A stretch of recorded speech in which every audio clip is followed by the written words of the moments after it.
अस्सलाम वालेकुम। इस वीडियो के अंदर हम HTTP को लर्न करेंगे। HTTP क्या चीज़ है।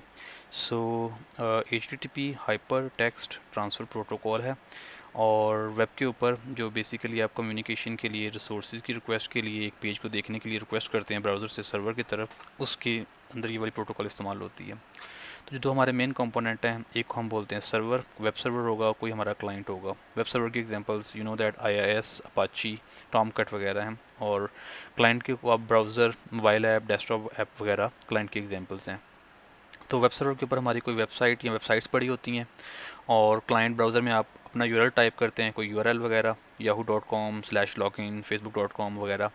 वो ब्राउज़र से जो रिक्वेस्ट है वो यहाँ पर पहुँचती है और ये आगे से इसको रिप्लाई बैक करता है।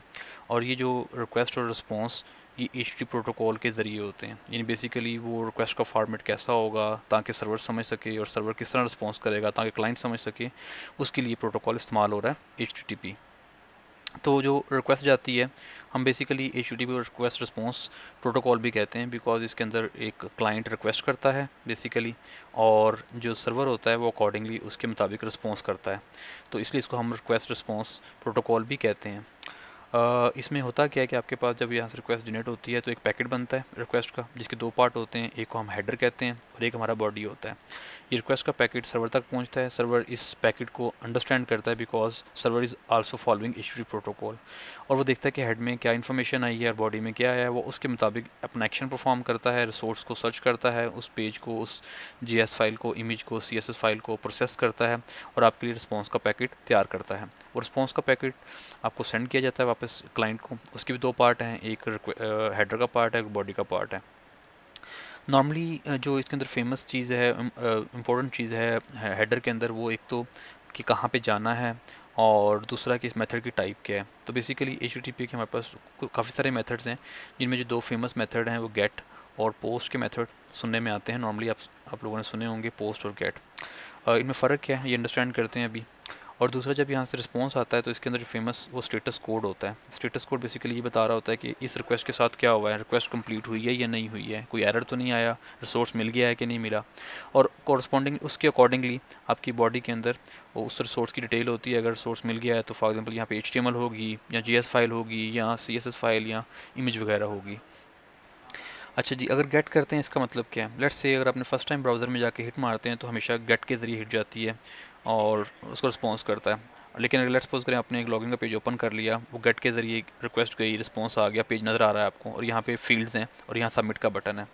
अब आपने ये जो फॉर्म बनाया हुआ है उस फॉर्म के अंदर आपने अगर टाइप गेट रख दी, इसका मतलब क्या होगा कि जब आप ये बटन दबाएंगे सबमिट का, तो आपके पास जो ये डाटा होगा, ये डाटा एक क्यूरी स्ट्रिंग फॉर्मेट में बनेगा। उसमें क्या होगा, की होगी कोई, जो उसका नाम है, कंट्रोल का नाम, और जो उसकी टाइप वैल्यू टाइप की है वो वैल्यू, और फिर एंड का साइन, फिर अगला कंट्रोल, उसका जो नाम है वो, और फिर अगला उसकी जो वैल्यू है वो आएगा, और एंड साइन, ये चलता जाएगा। इसे हम बोलते हैं क्यूरी स्ट्रिंग।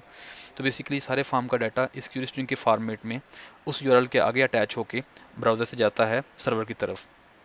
और ये हमारा गेट है। अगर आप ये इसका मेथड की टाइप पोस्ट कर देते तो फिर जो हमारा डाटा था वो इसी तरह की वैल्यू फॉर्मेट में, कि उसकी की क्या है और वैल्यू क्या है, की जो भी उसका नाम था कंट्रोल का, और वैल्यू, फिर दूसरा कंट्रोल, उसकी जो नाम है वो की और ये वैल्यू, ये पैकेट बन के बॉडी के अंदर बन के जाएगा, इस पैकेट की बॉडी में।